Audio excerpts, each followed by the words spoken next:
Hi, I'm Bishop Brandon B. Porter, your Memphis General Board member and Secretary of the General Board for the Church of God in Christ, and you're watching Live at 9.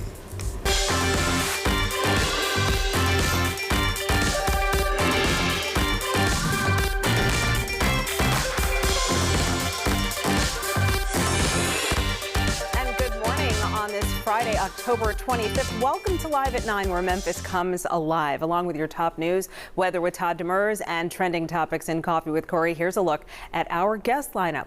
We are breaking down the confusion over the referendums with Carpenter Civic Strategies Principal Mike Carpenter. So learn what a yes, no, for, or against really means for you when you walk into that ballot booth. Plus, need to save for college? Find out how to prepare your child's future with Tennessee Stars. Also, Bluff City Stoneworks is going to show us how to choose the right stone for the right room and how to match it with what we can actually afford.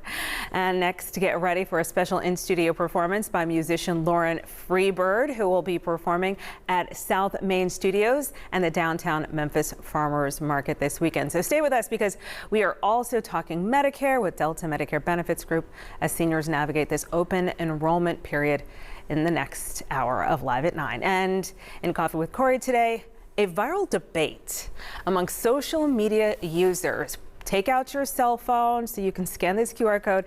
Join in on this poll this week. Over a popular Memphis-based restaurant, there was a huge viral debate, and we invite you to weigh in on the conversation by taking our online poll. So, of course, you know, the Huey's debate, is that an acceptable spot, the restaurant, for a first date? Be sure to scan the QR code, and you can also go to our website, liveat9.tv, to vote there. Our top story at 9, a major traffic alert that will impact many drivers this weekend. Interstate 55 Mississippi River Bridge is closing for a few days to allow for construction. Crews will shut down the bridge 4 a.m. Saturday. I-55 southbound will close at Bridgeport Road in Arkansas, and the northbound lanes of the interstate will close South Parkway in Tennessee. That also means that the I-55 southbound ramp will shut down, and westbound Crump Boulevard will not allow any traffic. There are signs alerting drivers to those detours. I always get lost, so just, you know, be careful out there. All of us expected to open back up at 6 a.m. on Monday. The Shelby County Health Department says now is the time to get vaccinated against the flu and COVID-19, and you have a chance to do just that this weekend for free.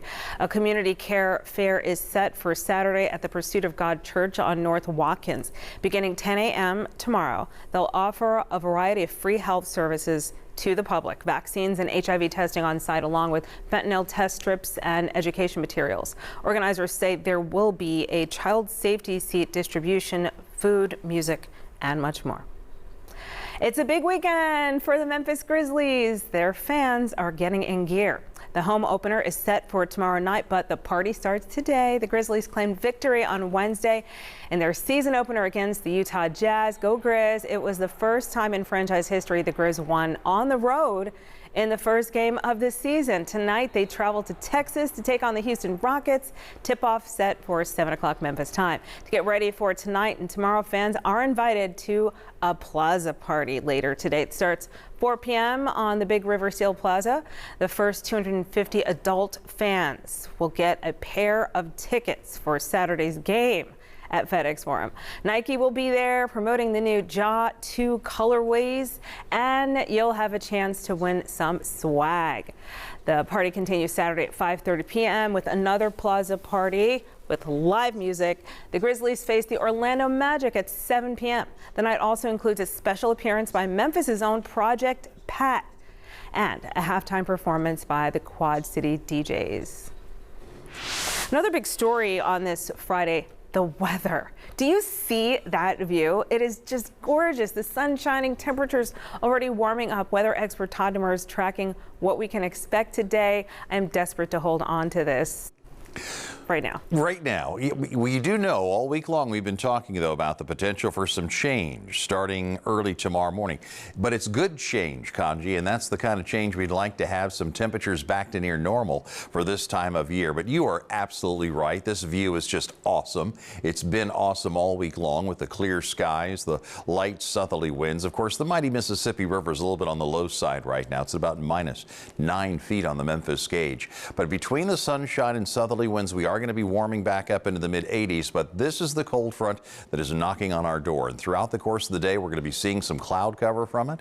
And by daybreak tomorrow morning, there's even a slight chance of a few sprinkles from that cold front, but not significant rainfall, nothing to change around your plans. We just have another warm day ahead with that possible record high. The cold front comes through overnight tonight. These southeasterly winds are going to become northerly, and so we're not going to make it into the mid-80s tomorrow. We'll be lucky to get into the mid-70s tomorrow. But all of this doesn't happen for about another 24 hours. That's going to be early tomorrow morning that the cold front will actually be working its way through the area. So weather's still looking good for a car wash today. Tomorrow, though, I'd wait until after the skies begin to clear, and then the rest of the weekend is going to be looking fantastic. Coming up, we need to talk about just how long this latest cold front will be providing us with cooler air and what to expect next week on the final days of the month. Your complete forecast, including that all-important 7-day, coming your way in just a couple of minutes. Early voting continues across Shelby County until October 31st and Election Day set November 5th. Voters will make a number of decisions on the federal, state, and municipal levels when they cast their ballots, including right here in Memphis. Bluff City voters have 4 city charter referendums on the ballot, including a gun control measure that has 3 separate questions for city voters to decide. To give us a breakdown on those referendums, we're joined by Mike Carpenter, principal at Carpenter Civic Strategies. I was absentee voting with Lady Doris, my mom, and I was just like, there is no way someone can not know what they need to say in this ballot booth before they have to know before they go. Right, you definitely have to study up because it's long questions, lots of verbiage, and so it's gonna take a while if you're standing there in the booth trying to read it and trying to understand what's there. Okay, so we're gonna just jump right in. All right, the first referendum, Ordinance 5884, the runoff for mayor. What does that really mean? Well, what that means is that a candidate for mayor has to have 50% plus 1 or more than 50% to be elected. What we had in this last election and what we've had historically are candidates who got less than 50% of the vote. So, for example, Mayor Paul Young only got about 28% of the vote. So a majority of the people who voted didn't vote for Mayor Young. Okay, so if you say yes to this, and then if you say no, can you show us the difference of what that would mean? Right. So let me start with the no. If you say no to that, it stays just the way it is. That a candidate could be elected with a plurality of the votes. So you don't have to have a majority, and whoever gets the most votes wins. Immediately, right? Because or you have to basically taxpayers foot the bill for another election. But that's been going on. That's right. So if you have the runoff, then a candidate has to have 50% of the vote. So if they don't get it in the first election, then the top 2 candidates would run off to get 50% of the vote, and so that would be another election probably in early December. Now, this could be avoided. That could be avoided if the state would allow Memphis to do what it voted to do in 2008, which is to implement ranked choice voting, which is a little bit of a complicated subject to get into today. But the point is, there's a way to do it instantly as opposed to having a separate election about 6 weeks later. Right, and then fewer people turn out, so then it's like the winner could be, and it's just interesting. All right, let's look at the next one. That is Ordinance 5893 to set salaries. So yes, the city council setting salaries. Yes, so this for themselves and others. Yeah, this is a tricky one. So, so what it says is that the city council would have the ability to set the salaries for the mayor, the directors, the chief administrative officer, and for themselves. And Mayor Strickland previously vetoed this resolution, and then Mayor Young vetoed the resolution, and then the council overrode it to put this on the ballot. Those for it would say that it creates more accountability, that the city council is the taxing authority, they raise the revenue, and so they ought to have more say. Those against it would say, one, the city council probably shouldn't be setting its own salary, at least while they're in office. They could set it for future council, and that the mayor mayor is the CEO of the city by charter and therefore should be able to set the salaries for his people. So if you're against it, you basically keep it the way it is. That's right. Okay, let's look at the next screen. We have Ordinance 5913, eligibility requirements. Tell us about this. Yeah, so this comes out of the last mayoral election. You may remember that Floyd Bonner, Sheriff Bonner, and Van Turner were two candidates, both who lived outside of the city of Memphis. And when the election commission determined that they couldn't be on the ballot, they sued and won. A judge said that you can live outside of Memphis and run for office and run a city that you don't live in. That's correct. I mean, I think the understanding is that you would have to, if they had been elected, they would have had to move into the city. Okay. But to run, they did not have to have lived within the city. So what this says is that to run for mayor, you have to be 18 years old and that you have to have lived in the city for at least 2 years. Okay, and then our next slide. So this next slide, you said that the next three can only take place if the legislature allows. That's right. These are non-binding referendums, okay. And so it's in a sense gauging the pulse of citizens in Memphis about gun control measures. Ooh, Lordy. Okay, these are the big ones. So let's get through these and make sure to give me time cues because I know that we could run long on this. But Ordinance 5908, that is the handgun rules. Right. So under Ordinance 5908, there are three questions, and the first question is about would require or not require, but would the voters would say that we want citizens to have a permit, a handgun permit, to be able to carry a gun, and that if they're carrying the gun in a vehicle, that if they leave that vehicle, it would have to be locked up. So it'd have to be locked up in the glove box, in the trunk, or in a safe of some kind, so that it couldn't be stolen. We have a serious problem in Memphis of guns being stolen out of vehicles, and so this would strive to prevent that. Okay, there we go. And then the next one, 5908, assault rifle ban. Yeah, so the assault rifle ban would say that that you cannot purchase in the city of Memphis an AK-47, AR-15 style weapon. That those who already have them could own them if they have the permit that the other would require, but that those couldn't be sold within the city of Memphis. Cannot be sold within city. Okay, all right. And now the 5908. That's protection orders. Well, first of all, with the handgun permits, and can you just talk about why this is such a big deal right now? I mean, we know that crime is way up there. Right. So we have a problem clearly in Memphis with gun crime, and previously in the state of Tennessee, you actually had to have a permit to have a handgun. But the legislature a few years back said, you know, we think that that you don't need it to have a permit, that's counter to the Second Amendment, and so they wiped away any rules that required a handgun permit. And so now you can own a gun, you can carry that gun in public without a permit or without any requirement for training or without a background check. Okay, and then there are kind of two schools of thought with enforcement as well. One is that, you know, you don't want profiling or, you know, targeting of citizens, but then the other is that if you can't really handle this gun, you can't handle it. So anyway, there are a lot of little things that are in all that long wording. Okay, now the last one, protection orders. Ooh. Yes, so this one, and this is the longest one, and because it lays out a process, it says when a judge could issue an order that allows the police to confiscate an individual's guns. The idea is that if a person is an abuser, a domestic abuser, and has a gun, if a person is having a mental health crisis and has threatened to kill themselves or to kill someone else or harm someone else in any way, then the court in an emergency situation could say to the police, you can confiscate that person's guns temporarily. And there's a process for how that has to happen. It's very specific about who could actually ask the court to do that, and then what takes place to get those firearms back once it's been adjudicated. And what is the likelihood, knowing that the state legislature implemented the free gun carrying, do you think it's likely that these could actually happen? Not any time in the near future. I mean, the legislature is very much pro-gun, pro-National Rifle Association, pro-Tennessee Firearms Association, and so clearly this is a litmus test. A litmus test, yes, a good way to put it, to send a message. Yes. Okay. Well, really appreciate you getting this all, and I put a printout with the for, against, yes and no on live@9.tv, and just can't thank you enough. See you Election Day. Yes. Here to break everything down for us. All right, Mike Great, Carpenter, Carpenter Civic Strategies.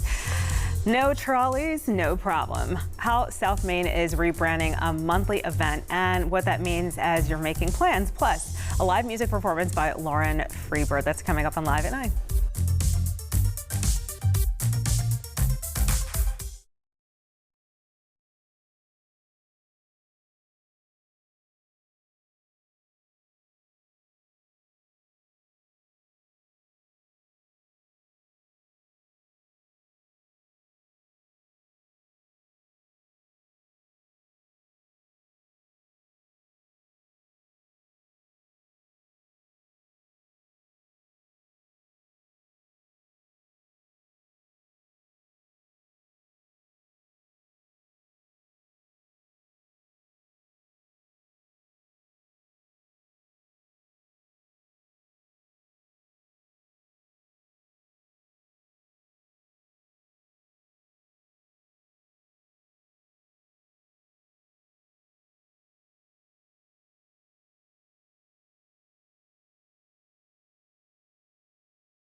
And welcome back. Thank you for staying with Live at 9 on this Friday. We are heading into the weekend. Everyone wants to know what to expect when it comes to the weather. Todd Demers, the weather expert, with the answers for us this morning. Hey, Todd. Hey there, Kanji. Sounds like you've got some big plans outside this weekend. I mean, I could hear it in your voice. You know it, Todd. I do. Every weekend we're outside enjoying the sunshine, and this weekend especially. I mean, you were talking earlier about the big party, the big event out in front of FedEx Forum, getting ready for the Grizzlies coming back for their home opener. We also have the big football game tomorrow morning out at Simmons Liberty Bowl Stadium, where the Tigers are going to be playing, and the weather is definitely going to be cooperating. Now, all week long, you might think the weather hasn't been cooperating because it's been so far above normal temperature-wise. We've been hovering in the upper 70s and lower 80s, a good 10 degrees above the norm. That's all coming to a crashing halt later tonight into early tomorrow, because while today we may be near a record high, tomorrow this cold front's going to be moving through the area. North winds are going to be returning, temperatures are going to be dropping, and a cool, comfortable breeze is going to make it ideal for all of your outdoor activities. Yesterday's high temperature was 85. That did not break a record. Again, this is yesterday. Today's record high is 86, and that's what I'm forecasting. So I think we're going to tie or break the record today. And just for comparison purposes, you can see we're running some 15 degrees above what's considered normal for this time of year. 71 is the norm. 68 right now. Southerly winds are continuing. Again, watch these winds. Watch the clock. You're going to see that as we make our way through the evening hours, the temperatures slowly start to drop. And then when the cold front moves through early tomorrow morning, we get the west and northwesterly winds returning about the time that you're waking waking up. And we'll also see a little bit of cloud cover across the area as well. But most temperatures are going to be hovering in the mid-70s tomorrow. As the cold front comes through, you can just see how these winds are going to be changing direction, moving back from the north, allowing the cooler air to move in behind this frontal boundary, but at the same time bringing with it just a few clouds in the area, along with a chance for a few sprinkles. The graph forecast model has been looking for this all week long. We're just not seeing a lot of rainfall. I just can't rule out a stray shower or two tomorrow morning as this front pushes through, but just remember, it's not going to have a huge impact on your day. The big news is that we're going to go from record highs today to record comfortable weather starting tomorrow. Mid-70s, and of course we've got the Tigers that'll be playing starting at 11, the Grizzlies later on that evening. Sunday, the weather is looking fantastic. Southerly winds are back next week, and the temperatures will slowly start to climb before we see another frontal boundary move through around Thursday. That'll cool us back down heading into the weekend. I'd hate to see any rainfall there over Halloween, but you can see tomorrow if you're heading out to the football game, 68 degrees with the clouds at kickoff, but skies will be clearing with these very mild temperatures. That'll be with us throughout the course of the day tomorrow.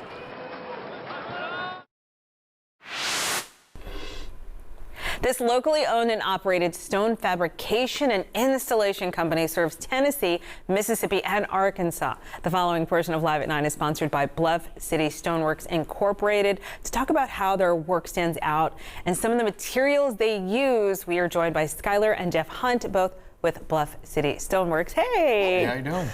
Oh my goodness. Okay, yeah, I've been to your shop. It is like, I don't know, Christmas for Stoneworks. It was amazing.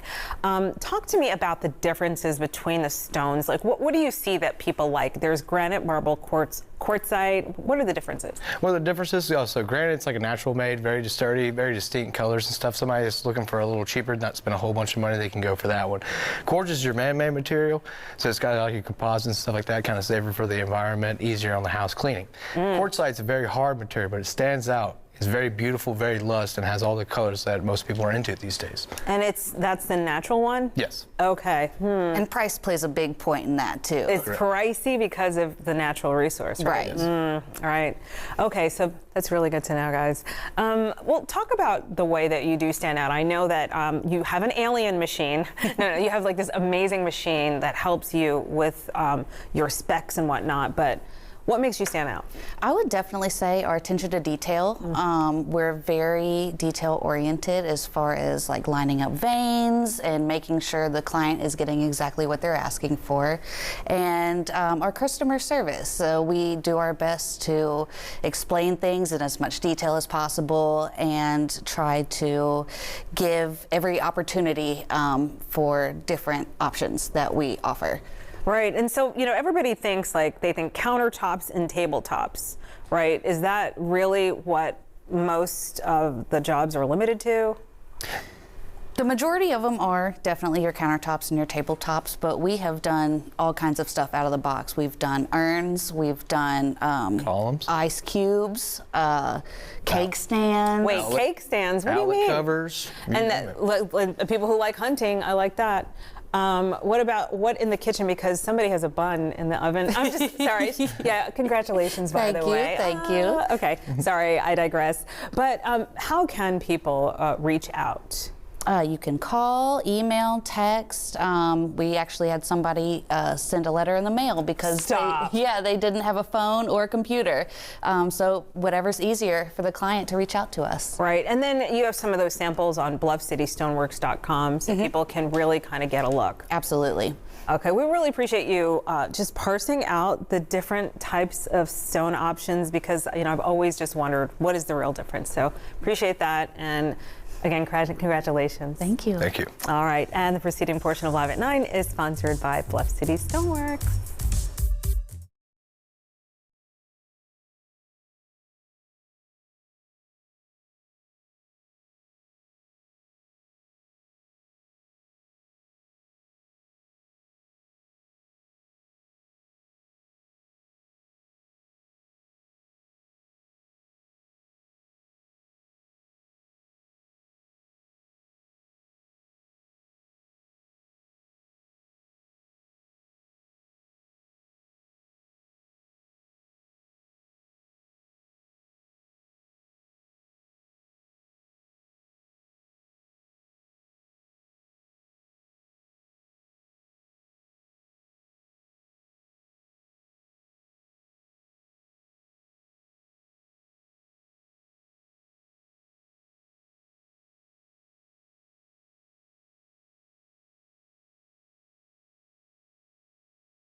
Starting tonight, the folks on South Main are holding the South Main Night Market. And to learn more about this, we are live with Mark Purcell from South Main Sounds and one of the musicians taking part in tonight's newly named soiree, Lauren Freebird, here too. And you're going to be performing shortly. Thank you for coming in.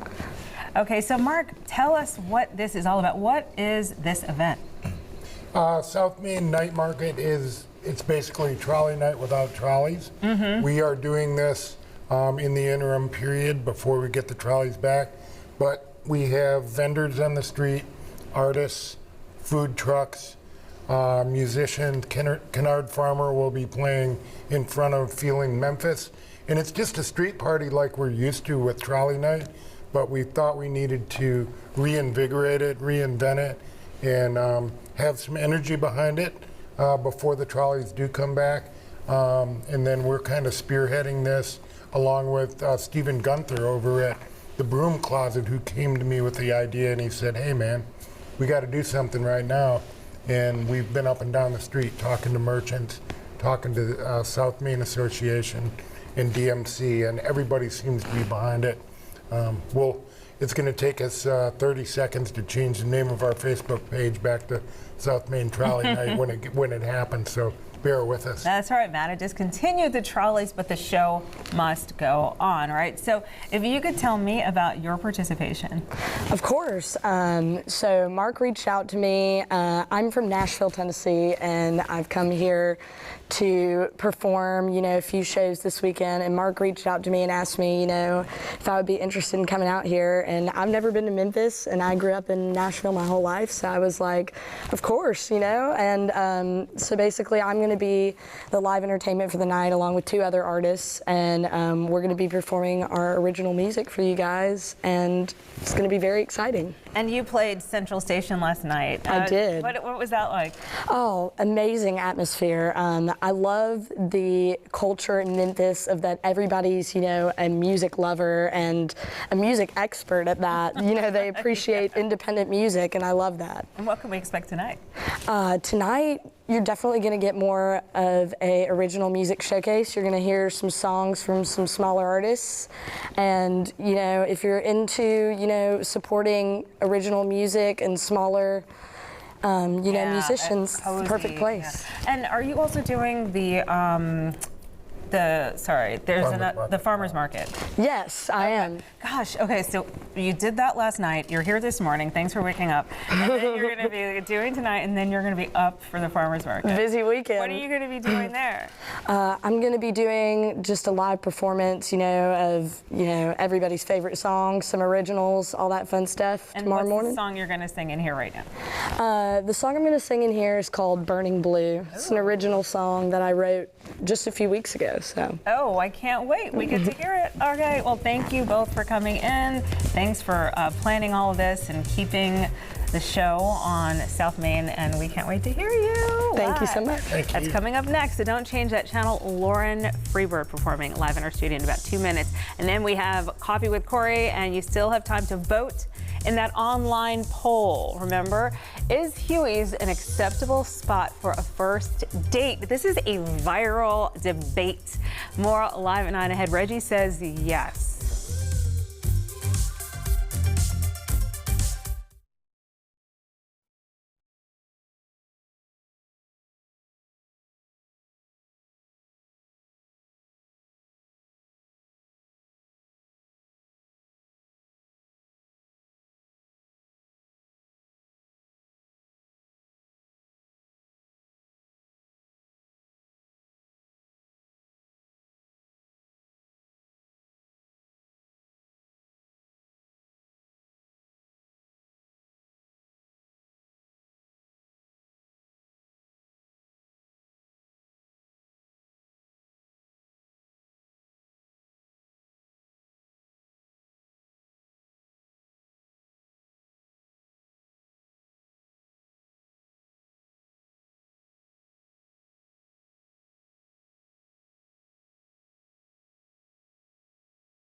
Back on Live at 9. Now, here's Kanji. Lauren Freebird is a Southern rock, blues, and alt country artist currently touring the country. You have several chances to see her live and in person here in Memphis this weekend. But first, here is Lauren Freebird performing just for us. Take it away, Lauren.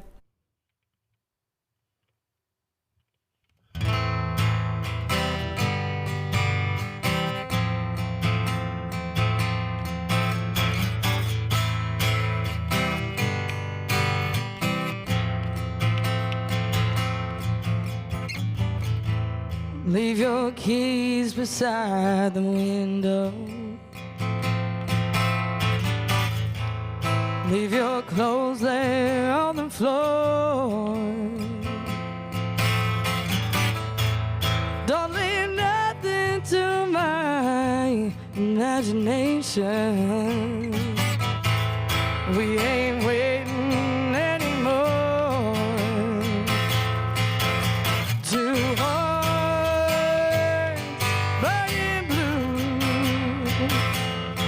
Sweetest sin, skin on skin, melted to you. Till it's too hard to hold and we lose our control and we fall into the truth. Two hearts burning blue. We're burning blue.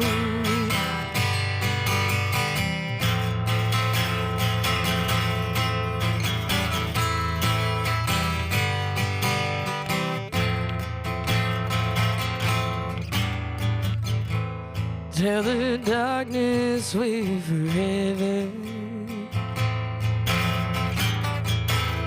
Tell the daylight nothing more. Just don't tell me you ain't feeling what I'm feeling. What I'm feeling is a fire like I never felt before. Too hard. Burning blue, sweetest sin, skin on skin, melted to you. Till it's too hard to hold and we lose our control and we fall into the truth. Two hearts burning blue. We're burning blue.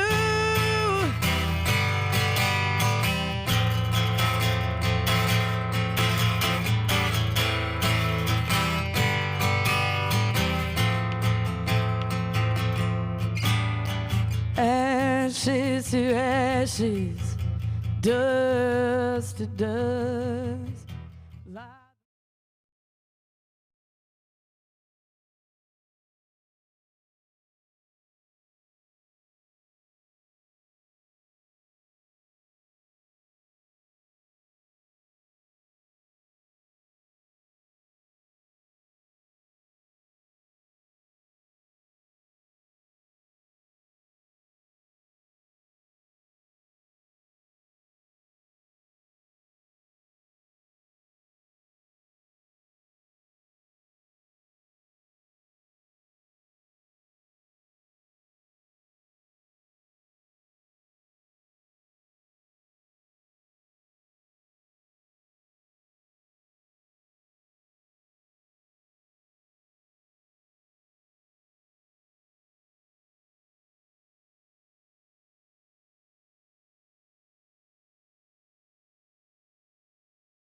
following portion of Live at 9 is sponsored by Tennessee Stars. Joining us today, Ashley Neighbors with their college savings program.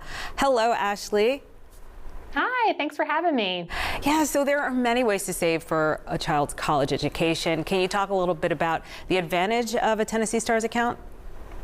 Of course. So there are a lot of products out there that may be marketed as a way to save for college, but only a 529 plan like Tennessee Stars is designed specifically for that purpose. Tennessee Stars offers a diverse range of investment options, and best of all, your savings grow tax-free when you use the funds to pay for qualified higher education expenses. While the most important thing is starting early, you could be missing out on some great opportunity for growth by just parking your money in a basic savings account. Okay, and so what happens to the money saved in your child's Tennessee Stars account if they decide not to go to college? That's a great question. So I'm a parent, and I know that we don't always know what the future holds. We want flexibility, and Tennessee Stars is going to give you that flexibility.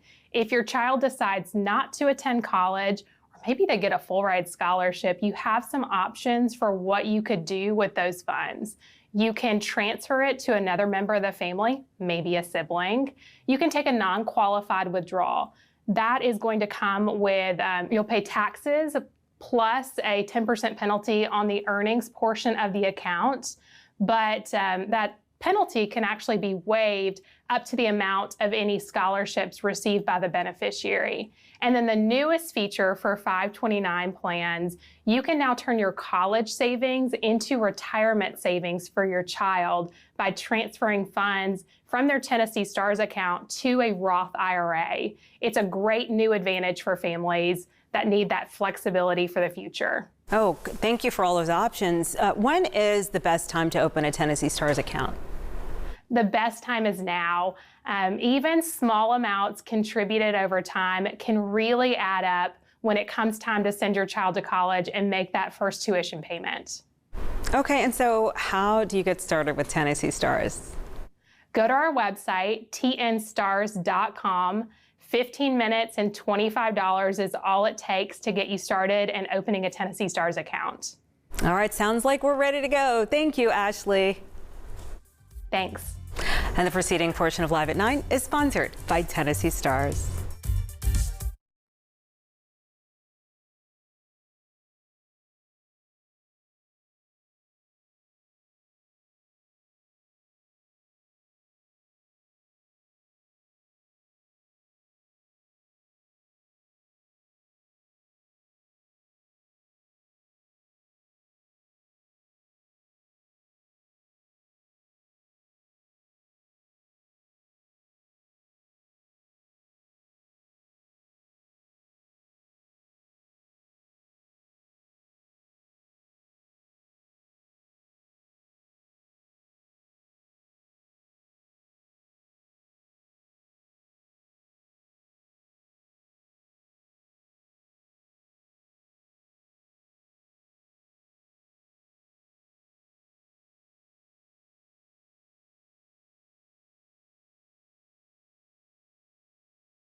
It's time for Coffee with Corey, brewed in part by Kroger. Happy Friday, Corey. Happy Friday. We made it. Yes. And our first story, I mean, is a talker. Like you would say, it's Let's a talker. hear. Let's hear. So a post on social media has sparked a major debate, so at least among users across the greater Memphis area. So according to the Memphis Flyer, a Facebook user criticized a potential date for suggesting they meet up for the first time at Huey's. For anyone who doesn't know, Huey's is practically a Memphis landmark. It's been around since 1970. There are now locations spread across the Mid-South. The restaurant is probably best known for its burgers, Huey Burgers, of course, but they have a big menu. So that Facebook post led to dozens and dozens of comments, some good and some bad. So Huey's even joined in on the conversation on their Facebook and Instagram. They responded to all the buzz by promoting their 2-for-1 happy hour as a perfect date night option. So of course, we decided to debut Live at 9's new polling system with the question, is Huey's an acceptable spot for a first date? I think everybody. 1,000% yes.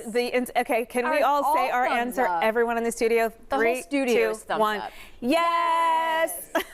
I mean, how dare the person say, how dare you take me to Huey's? Like, I would go to Huey's in a heartbeat.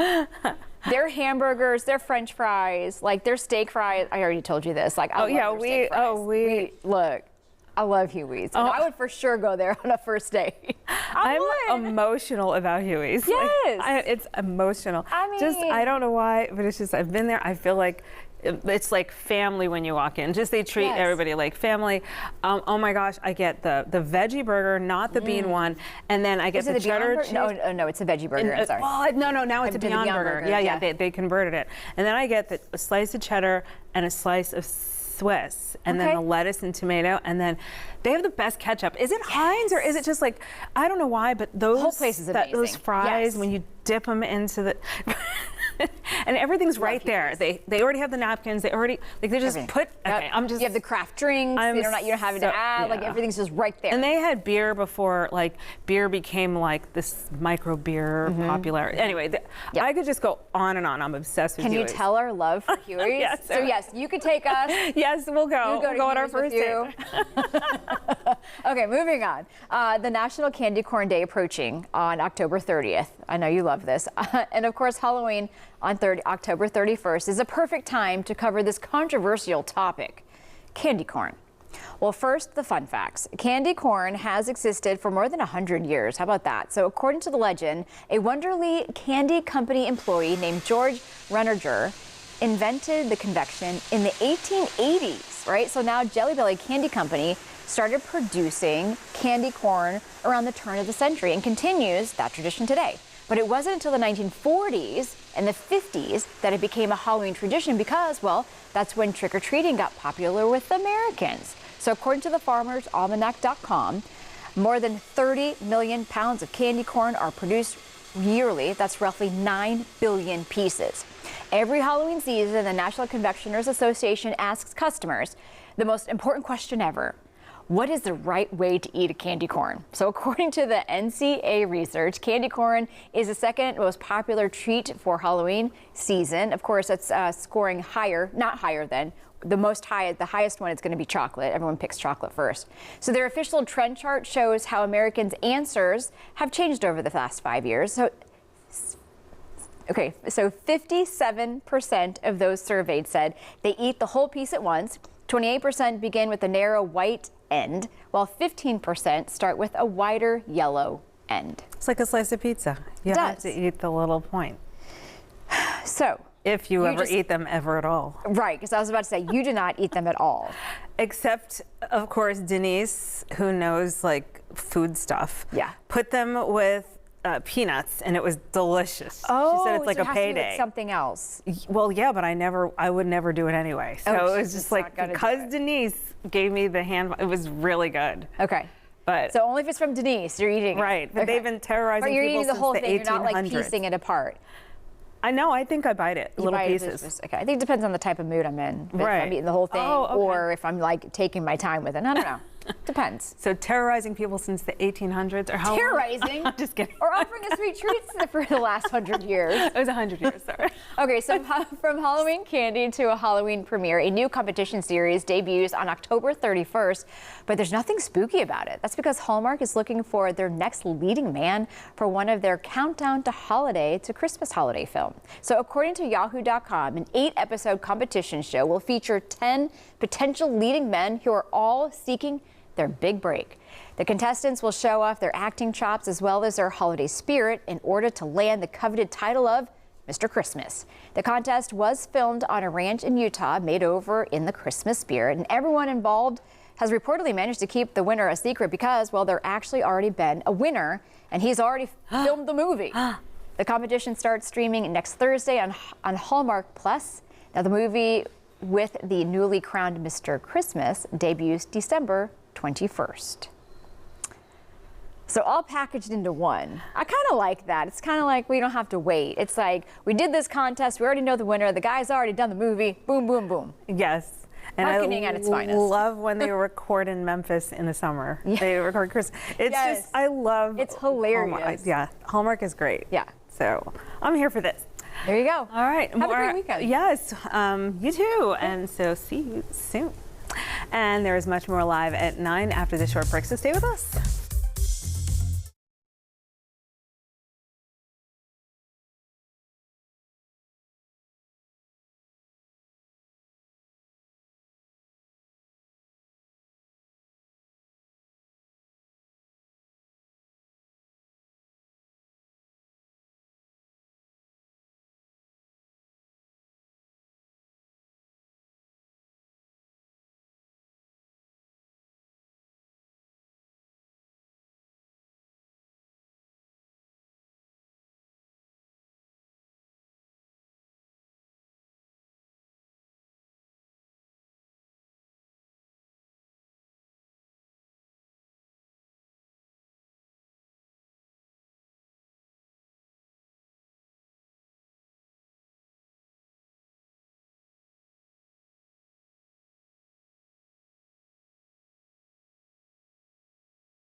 Welcome back, everyone, to Live at 9. It's Friday, and the weather is looking fantastic for today, although it's a little bit on the warm side, kind of well above the norms for this time of year. We're in the mid-80s, maybe even a record high. But the big news is we've got a cold front getting ready to move into the area later tonight and into early tomorrow. We'll see a few clouds and maybe even a few sprinkles by daybreak tomorrow. But in general, the bigger story will be that we're back with temperatures dropping heading into the weekend. So look for some mid-80s throughout the course of the afternoon. But when it comes to the 7-day forecast, temperatures across the area are going to be dropping behind our cold front.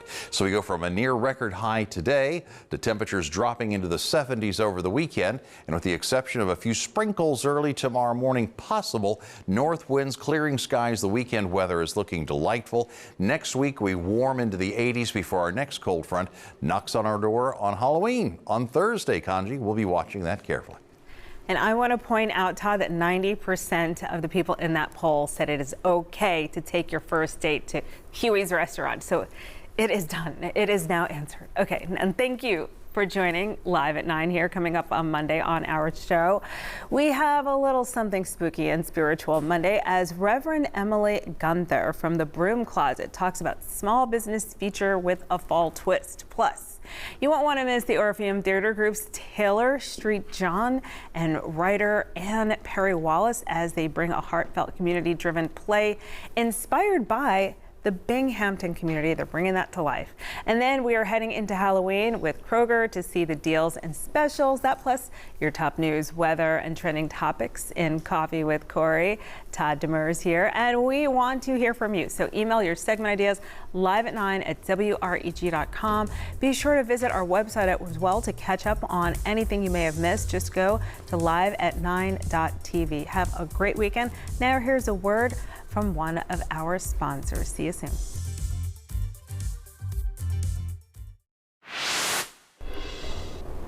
The Medicare annual enrollment period is here again. The following portion of Live at 9 is sponsored by Delta Medicare Benefits Group. And joining us now, President Bobby Jones. Thanks for coming in. Thanks for having me, Kanji. Okay, so Delta Benefits does a lot of work with veterans on Medicare, but what type of plans are available for Medicare recipients that are also veterans benefits? Good question, and we love our veterans. We love working with them. They've earned these benefits, so we want to make sure that they know they're available to them. A lot of the veterans don't. We talk to people who are surprised all the time that these benefits are available and available at no cost. So a veteran who is on VA benefits, CHAMP VA, or TRICARE, they typically get their coverage from the VA, or in the case of TRICARE, they have their own private doctors. None of that will change with any of these plans. They continue to see the doctors that they see, go to the hospital they want to go to. This plan, we like to look at it as a backup generator. In case they do want to go to a civilian doctor, then they can now use this plan and go to the doctor. But the beauty of the plan, in addition to it not costing anything, is that they get $140 a month off of their Part B premium. So that's huge. I mean, that's almost $1,800 a year that basically they're getting for being in this plan at no cost.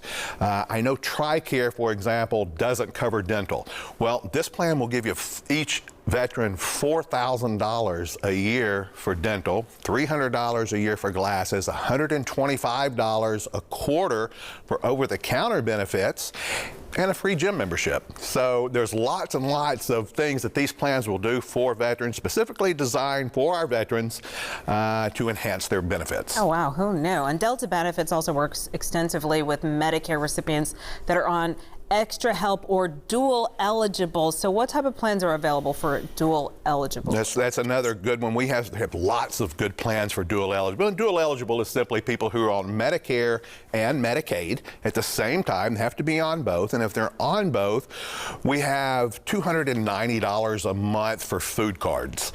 We have zero copays in the hospital, zero copays to your doctors, pretty much zero copay across the board. And again, these plans come at no cost. So if a person is dual eligible or is on extra help, we certainly want to help them along and do everything that we can in order to improve their quality of life. And an extra $290 a month in food will do that for them. So if any dual eligible, and back to veterans again, if there's anybody out there that are in these categories and want to discuss these further, I highly suggest you give us a call. That's right, and that number has been on the bottom of this screen this entire time, 901-460-7220. Thank you so much for coming in, Bobby. Thank you. All right, and the preceding portion of Live at 9 was sponsored by Delta Medicare Benefits Group. Content segments during Live at 9 were paid for by Tennessee Stars, Bluff City Stoneworks Incorporated, and Delta Medicare Benefits Group.